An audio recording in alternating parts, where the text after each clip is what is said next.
We've had a very successful fishing season so far. Oh, look at that. Oh, boy, that's the biggest one ever caught here. And I love salmon. One of my favorite ways to eat salmon is by smoking it. But this is something I've never done until now. I did a bit of research online and spoke to some people who have done this before, and this is what I've come up with. I took out some recently caught Chinook from the freezer and let it thaw out. Once thawed, I mixed up a dry brine, which consisted of half a cup of brown sugar and 3 to 4 tablespoons of kosher salt. Once I had the salt and sugar mixed, I sliced the salmon into smaller strips and lathered them up. I let this sit for about 36 hours and periodically used a spoon to baste the fish. I then gave it a quick rinse and let it dry in the fridge for about 5 hours. Once dry, I let it sit in the kitchen for an hour to get to room temperature and got my smoker ready. I'm gonna start at 180 degrees Fahrenheit, and after about an hour, I'm gonna check it. We're gonna see what it looks like, what it tastes like, and then we're gonna go from there. In the meantime, I got 2 types of smoking chips here. I've got the apple smoking chips and the black cherry. I feel like apple is the safer one to use first, so I'm gonna try that one.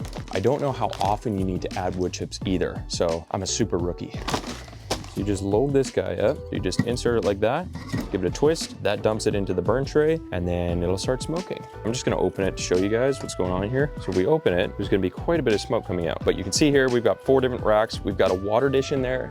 Ooh, it's like sitting in front of a campfire. The water dish is for adding moisture to the meat. I'm not gonna use it. I'm not sure what to do with that, with the salmon. Obviously isn't a very expensive smoker, but I feel like this is gonna do the trick.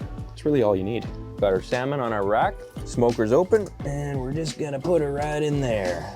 So I'm gonna let it sit for about an hour, and then we'll come back and take a look. It's been about 2 hours now. I think we're at a point where this is considered good. Let's take this out and let it cool. I think I'm happy with this. It smells good. I also had a couple test tasters while it was smoking, but I'm gonna dive into it now that it's cooled and dried out a bit more. There's still bones in here. Sorry, guys. That's actually really good. I'm surprised it's that good. Let me know if you have a better recipe. See you in the next one.